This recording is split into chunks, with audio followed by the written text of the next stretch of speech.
Fala, galerinha, tudo bem com vocês? Olha só, então voltamos mais uma semana, segunda semana do último ciclo do Chave do Enem no ar. Semana passada, linguagens, simulado feito, encerrado, hoje tem correção. E você sabe, depois de linguagens vem matemática, então prepara-se, porque na aula de hoje, essa noite, ou em qualquer momento que você estiver assistindo, lembrando que fica aqui disponível no canal Educação Adventista Brasil, seja hoje, amanhã ou ano que vem, nós temos aqui 4 anos de programa para você poder recapitular, resolver exercícios, tirar dúvidas, material bastante rico, hein? Inclusive, recomendo que você compartilhe com quem está precisando estudar também. E todo produto nosso, todo conteúdo nosso, vem lá da apostilinha da CPB, você pode voltar e consultar também. Bom, sem mais demoras, então, estamos na noite de matemática, e matemática é com ele, professor Rubens. Professor, vem para cá e você senta aí, pega a pipoca, pega a água e acompanha com a gente. Chave do Enem está no ar, roda a vinheta.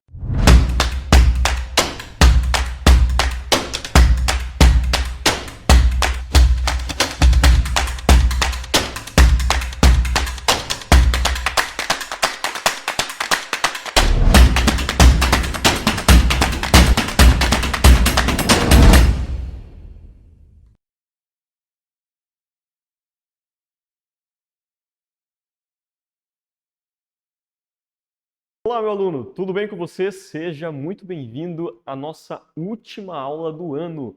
É isso mesmo, agora que a gente passou todo o ano de 2025 juntos, já estudamos bastante conteúdo, bastante coisa, já fizemos várias resoluções de problemas. Esse agora é o momento da gente se despedir, mas a gente vai se despedir com chave de ouro, porque hoje preparamos um super conteúdo para que você possa mandar bem em todos os seus vestibulares, mandar bem na tua prova e adquirir cada vez mais conhecimento acerca dessa linda arte que é a matemática. E o que a gente tem para hoje? Para hoje, nós vamos ter trigonometria e aplicações geométricas. Então, nós vamos ver as relações do triângulo retângulo, que é bem comum para todos vocês aí, desde lá do teu ensino fundamental, quando você pegou o nono ano. Nós vamos ver agora algumas aplicações de fórmulas, seja ela lei dos senos e lei dos cossenos, e o teorema das áreas.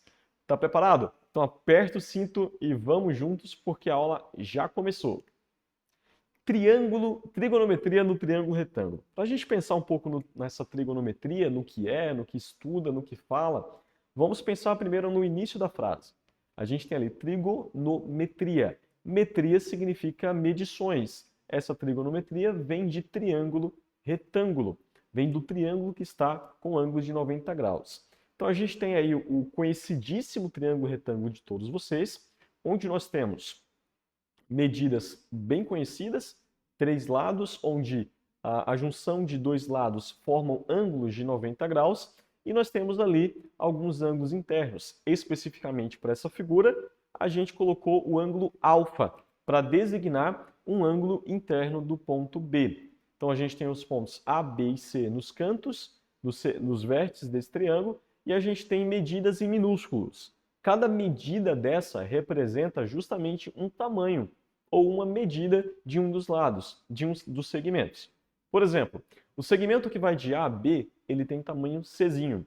De A a C tem tamanho Bzinho e de C a B tem tamanho A, Azinho, então A minúsculo. Então note que nesse caso a gente tem valores para as medidas, nós temos os valores dos vértices, os ângulos internos, lembrando que a soma deles precisa dar 180, e a gente tem agora essas relações que nós vamos descobrir.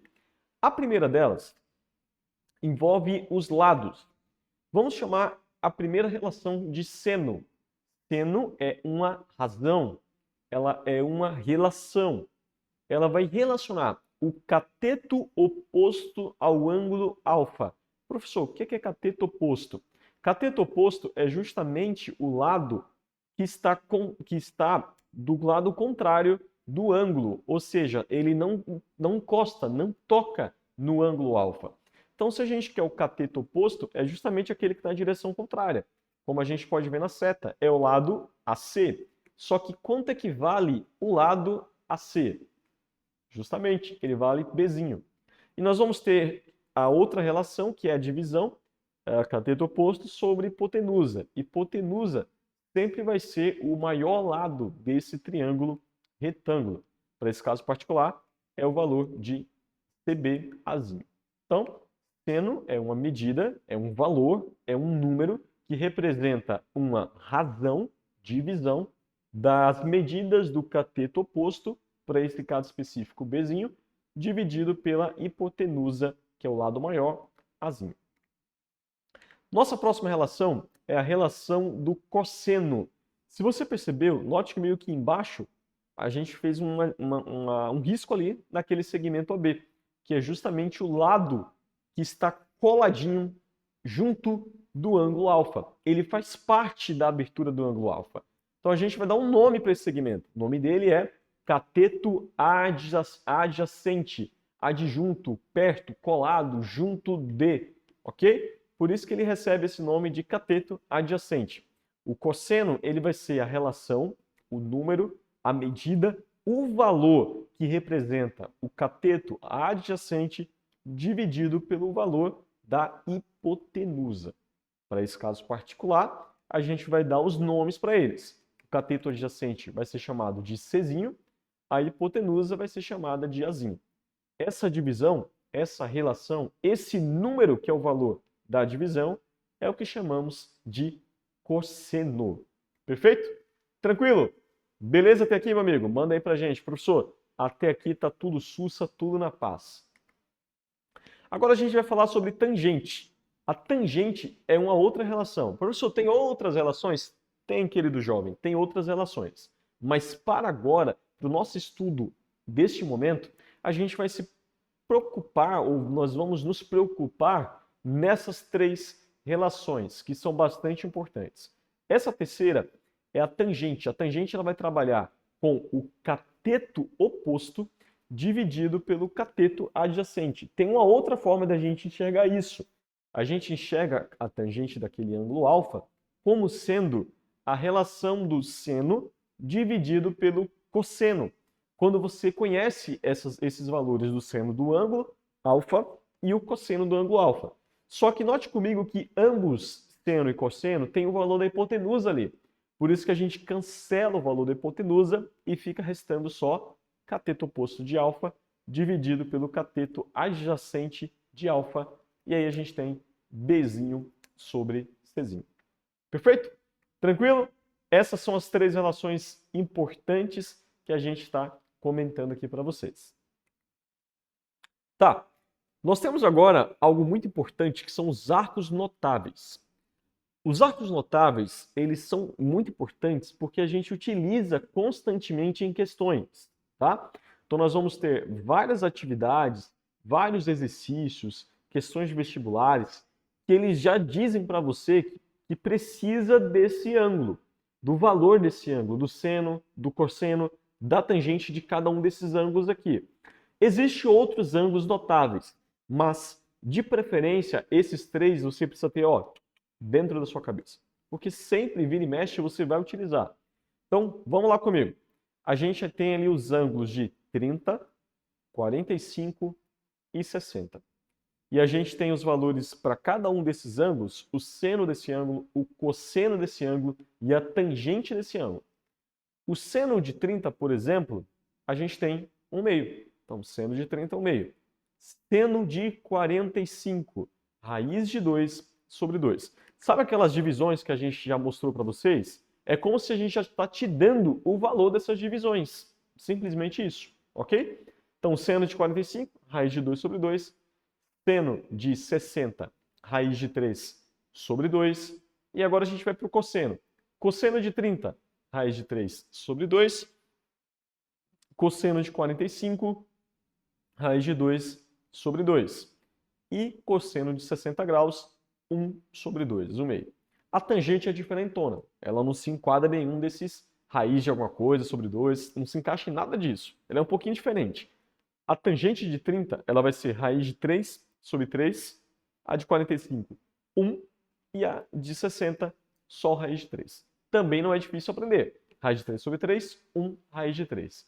E aí chega o nosso grande macete, o nosso bizu da aula, que é a nossa musiquinha. Deixa a musiquinha para isso. Você vai fazer o seguinte, ó. 1, 2, 3, 3, 2, 1. Tudo sobre 2, raiz em cada um. Beleza? Aplicando essa musiquinha, você aprende aí de boa qual é o seno e o cosseno de 30, 45, 60. Ah, professor, e a tangente, como é que faz para lembrar? Só lembrar, raiz de 3 sobre 3, 1 raiz de 3. Raiz de 3 sobre 3, 1 raiz de 3. Tranquilo, meu aluno? Na paz? Então a gente acabou de ver quais são esses arcos notáveis e a gente acabou de ver que esses valores nada mais é do que a resposta já dada para você dessas relações do triângulo retângulo. É como a gente estivesse pegando o seno de 30 graus. Aquela abertura de alfa ali, do nosso desenho, ela tem uma abertura de 30. Então, seno de 30, 1 meio. Ah, o cosseno de 30, professor? Raiz de 3 sobre 2. E assim sucessivamente. Maravilha! Vamos para o nosso primeiro exemplo? O primeiro exemplo diz assim: ao decolar um avião espacial, ele especial faz com a horizontal um ângulo de 60 graus. Sabendo que ele viaja a uma velocidade média de 240 metros por segundo, determine sua altura h após 55 segundos de viagem. Então pensa comigo, a gente aí tem um seno de 60 graus. E essa altura, ela é h. h vale o que a gente quer descobrir. E a gente também tem esse valor de 13.200, que é esse valor justamente que a gente encontra nessas relações, tá? O que a gente tem mais, professor? Que é justamente a parte de baixo ali, né? Quando a gente faz as transformações das velocidades. A gente tem que, passando para o outro lado, a gente tem que 60 a altura vai ser igual a 13.200 vezes raiz de 60 graus, raiz de seno de 60 graus, só que o seno de 60 graus, ele é conhecido. Ele é raiz de 3 sobre 2. Simplificando nossas contas, a gente chega em 11.431 metros. Exemplo 2. Um gato vê um pardal no topo de um poste sob um ângulo de 60 graus. Se ele se afasta mais 5 metros do poste, verá o mesmo pardal sobre um ângulo de 30 graus. Calcule a altura do poste. Então note que eu tenho um pardal, eu tenho ali a primeira medida, que é o ângulo de 60, quando ele está de A a B, e a gente tem quando ele se afasta, que é de A a G, 30 graus. Como é que a gente calcula, professor? Nós vamos trabalhar com a tangente, porque é a única que trabalha essas duas relações.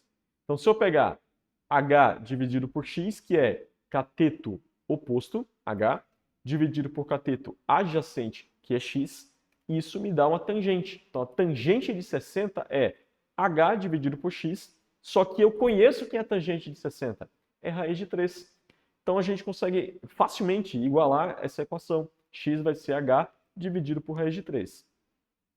E a gente vai agora para a segunda situação, onde a gente tem H como altura e a gente tem agora X mais 5, porque houve um afastamento de 5 graus, de 5 metros, perdão. E agora a gente tem um grau de 30. Como é que a gente faz, professor? A gente pega a tangente de 30, que é conhecido por nós, que nada mais é do que raiz de 3 sobre 3, e faz o jogo de sinal, a multiplicação cruzada, chegando que 3H é igual a raiz de 3 vezes X mais 5. Igualando as duas equações, a gente encontra facilmente que a altura é 5 raiz de 3 dividido por 2, que é aproximadamente 4,33 metros. Maravilha! Então nós acabamos de verificar como é que a gente aplica na prática essas questões, tá? A gente conseguiu ver cada parte desta e conseguimos verificar como é que a gente acha esses possíveis valores que nós acabamos de enxergar, tá bom?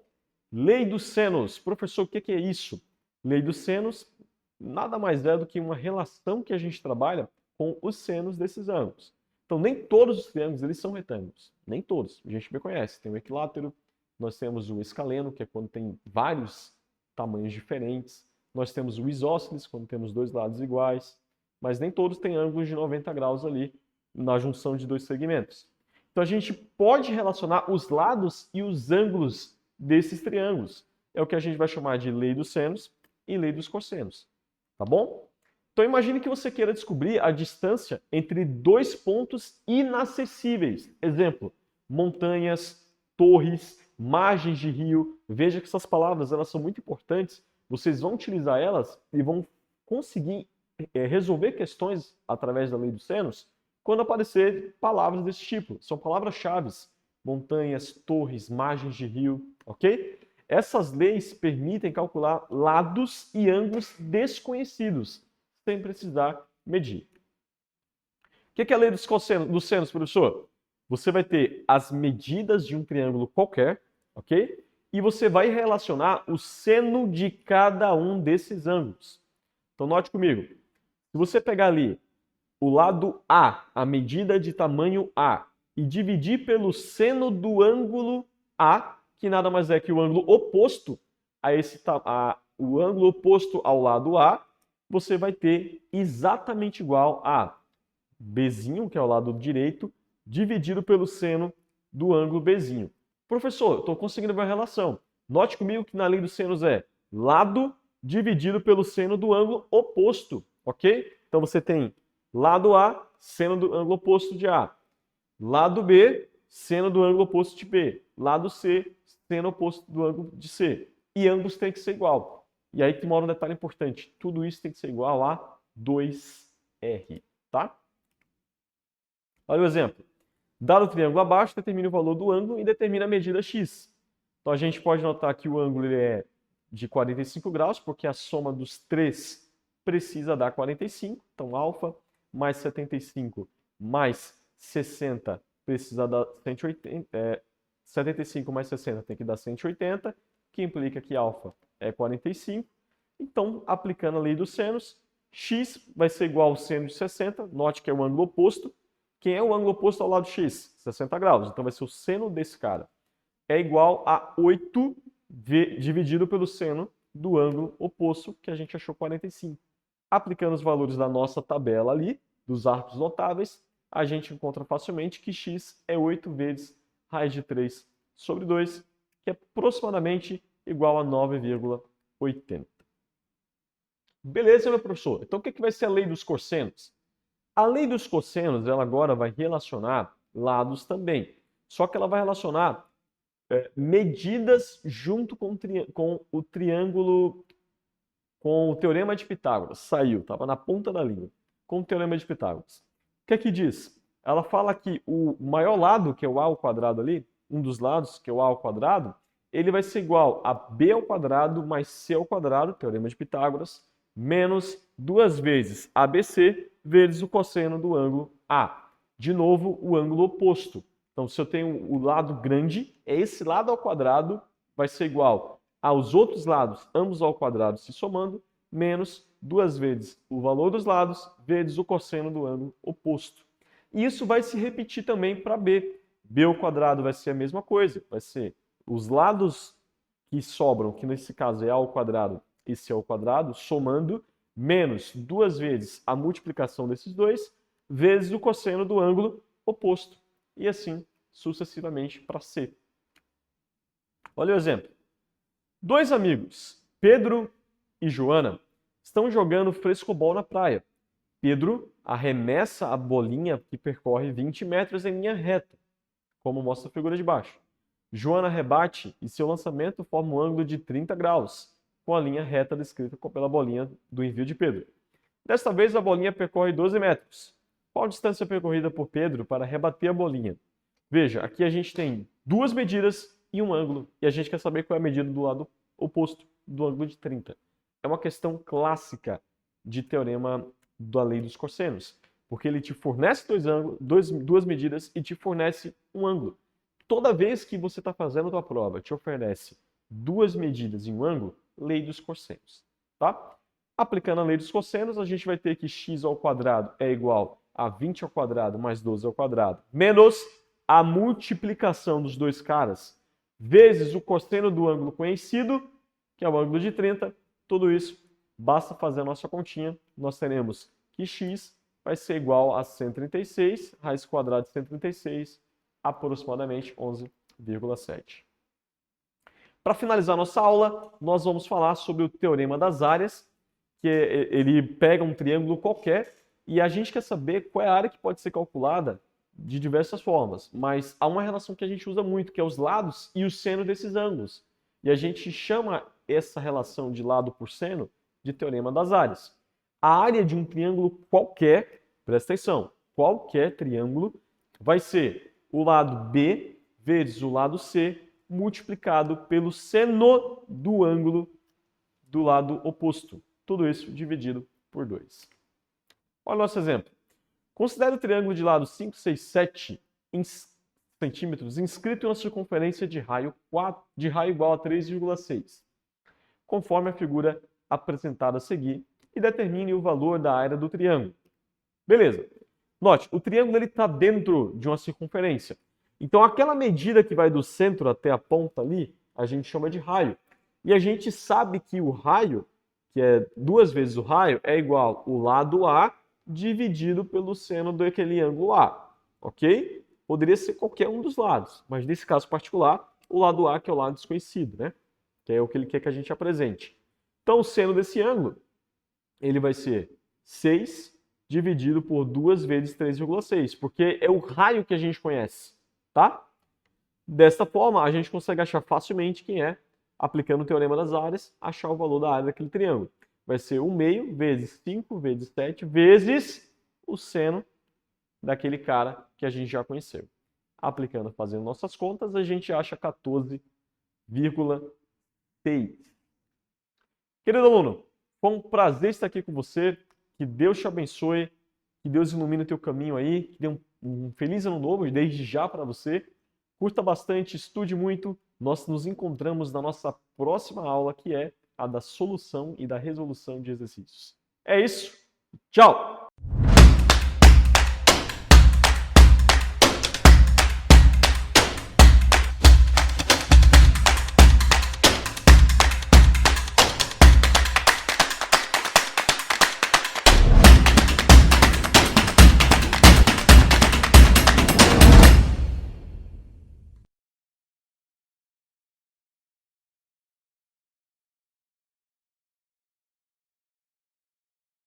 E aí, galerinha, gostaram da aula de matemática? Que bom, né? Rever esses conteúdos tão importantes. Você sabe que você pode voltar sempre, ver todo o material aqui no nosso canal da Educação Adventista Brasil, a qualquer momento, qualquer lugar, qualquer dispositivo, nós estamos aqui disponíveis para vocês. Então, vamos fechar a nossa noite com correções de exercícios de linguagens, literatura e língua portuguesa, para que você possa verificar o que você acertou, o que você errou e tirar as dúvidas do simulado da semana que se fechou agora, ok? Lembrando que depois dessa live tem simulado de matemática. Então, fica aí, assiste depois, nos vemos na próxima semana.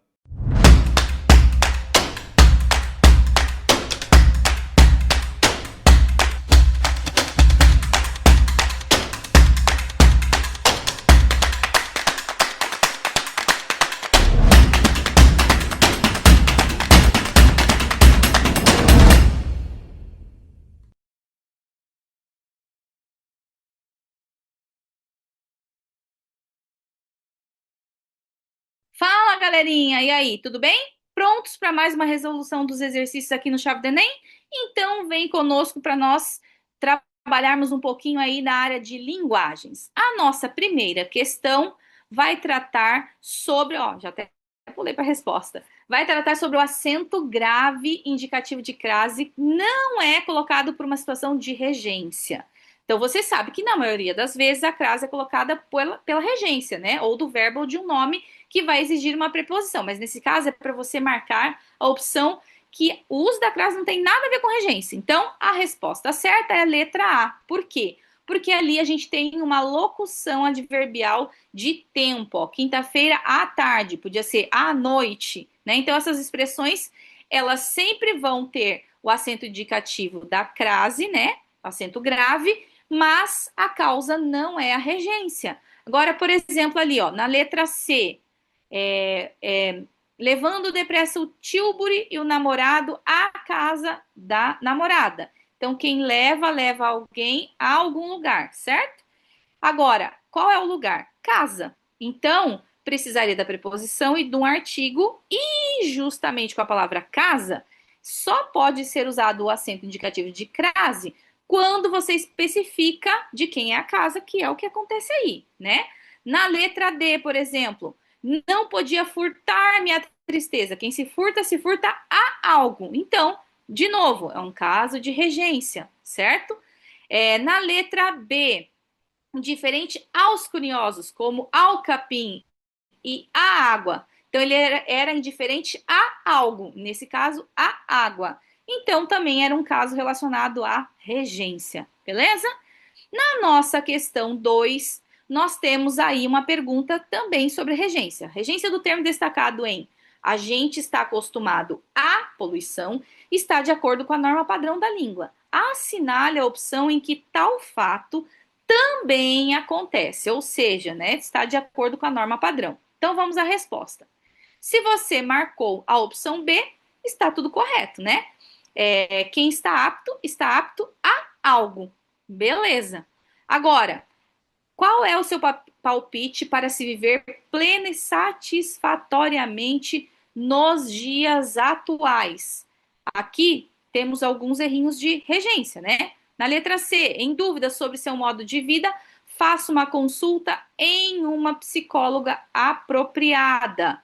Então, nós não temos ali nenhum nome que pediu uma preposição. Ninguém notou a sua falta no trabalho durante 3 dias consecutivos. Quem nota, nota algo. Então, esse verbo não exige uma preposição, certo? Então, por esses motivos, a letra B está correta. Questão 3. Em qual opção a regência do termo em destaque apresenta um desvio da modalidade padrão da língua? Um desvio, tá bom? Então, vamos lá. A alternativa correta é a D. Por que é a D? Ele estava propenso de substituir o livro pela internet? Será que quem está propenso ou é propenso de alguma coisa? Bom, não é essa regência exigida aí pela palavra propenso. Quem é propenso a, né? Agora, as outras estão corretas, né? Porque aqui era justamente para a gente perceber uma que tinha desvio em relação à modalidade padrão. Olha lá a letra E. Muitos indivíduos são imunes ao prazer. Quem é imune a algo, né? Olha lá a letra A. Bastante afável com o estudante. Se eu sou afável com alguém, né? Letra C, por exemplo, está apto a ler aquele livro. Quem está apto a algo, tá? Então, as outras estão corretas, a única que não está é a letra D. Questão 4, nós temos aí uma questão também relacionada ao acento grave indicativo de crase. Ocorrem por motivo idêntico ao da seguinte sentença. Então, olha lá.